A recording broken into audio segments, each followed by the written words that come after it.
یہاں کوئی کویشچن ہے جی؟ آپ فرمائیے. اجتہاد اور قیاس دونوں کو دین کے علوم کے لیے سورس کے طور پہ یوز کیا جاتا ہے.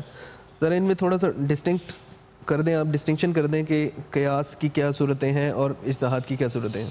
اجتہاد اور قیاس میں کوئی فرق ہے جاوید صاحب؟ دیکھیے بات یہ ہے کہ جن امور میں ہمارے پاس کوئی واضح بات قرآن مجید میں نہیں ہوتی، پیغمبر صلی اللہ علیہ وسلم کا کوئی ارشاد نہیں ہوتا، آپ کی کوئی سنت ہمارے پاس نہیں ہوتی، لیکن وہ مسئلہ پیش آ جاتا ہے، یعنی وہ حقیقی مسئلہ ہوتا ہے، لیکن ہمارے پاس براہ راست کوئی ہدایت نہیں ہے، تو ہم کیا کرتے ہیں؟ ہم اس معاملے میں اپنی عقل کو استعمال کرتے ہیں، اس لیے کہ ہمارے پاس پہ دوسری چیز یہی ہے.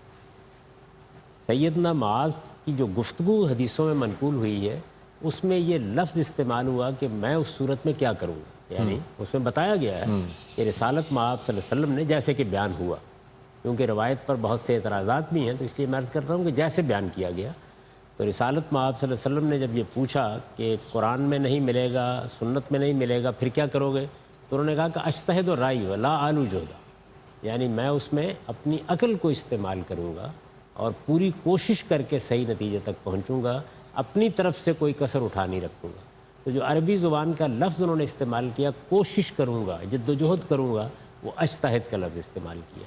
تو گویا جہاں کہیں بھی آپ کے پاس قرآن و سنت کی براہ راست رہنمائی نہیں، ٹھیک، وہاں آپ جب دین کی کوئی بات جاننا چاہیں، اپنے پروردگار کا منشا جاننا چاہیں، تو آپ اجتہاد کرتے ہیں. تو اس وجہ سے اجتہاد تو ایک جنرل لفظ ہے، یعنی ایک عمومی اصطلاح ہے.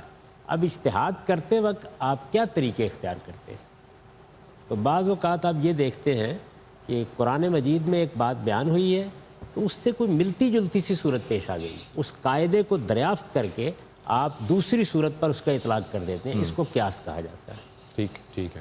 تو یہ اجتہاد کی ایک قسم ہوئی، یعنی جب آپ اجتہاد کریں گے تو ایک آپ یہ راستہ اختیار کر سکتے ہیں کہ غور کر کے دیکھیں کہ جو بات ہمیں پیش آ رہی ہے، جو معاملہ ہمیں پیش آ رہا ہے، اس میں کیا پہلے سے کوئی ہدایت موجود ہے، ٹھیک ہے، یا اس سے ملتی جلتی کوئی چیز موجود ہے، اس پہ یا قیاس کوئی کریں. بنیادی اصول ایسا ہے کہ جس سے اس کا ہم الحاق کر سکتے ہیں. اس کی سب سے زیادہ جلی مثال وہ ہے جہاں رسالت مآب صلی اللہ علیہ وسلم نے ایک بھانجی کو اور اس کی خالہ کو ایک نکاح میں جمع کرنے کے بارے میں کہا. تو وہاں کیا چیز ہے؟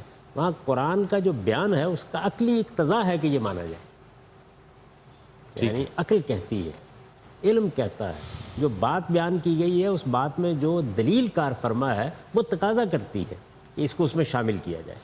تو جب آپ ملتی جلتی صورتوں کے اوپر قیاس کرتے ہیں، یہاں سے قیاس تعبیر پیدا ہوئی ہے. اب اس کے جو فقہی قواعد ہیں، فقہا نے اس کے لیے جو شرائط عائد کی ہیں، جو اس کی صورتیں متعین کی ہیں، وہ ایک فنی بحث ہے. بنیادی بات جو ایک عام آدمی کو سمجھنی چاہیے وہ یہ کہ اجتہاد کرنا ہے. اجتہاد میں کئی راستے ہیں. بعض موقعوں کے اوپر اجتہاد کی بنیاد عرف ہوتا ہے، یعنی ہم کسی قاعدے قانون کے لیے معاشرے کو دیکھتے ہیں، دستور کو دیکھتے ہیں. بعض اوقات ہماری مصلحت ہوتی ہے، کوئی وہ بہتری اسی میں ہوتی ہے، اس سے اچھے فوائد متوقع ہوتے ہیں، ان کی بنیاد پر ہم اس کو اختیار کر لیتے ہیں. تو اجتہاد کے لیے یعنی اپنی عقل استعمال کرنے کے لیے ہمیں جو ذرائع میسر ہیں ان میں ایک بڑا ذریعہ قیاس ہے.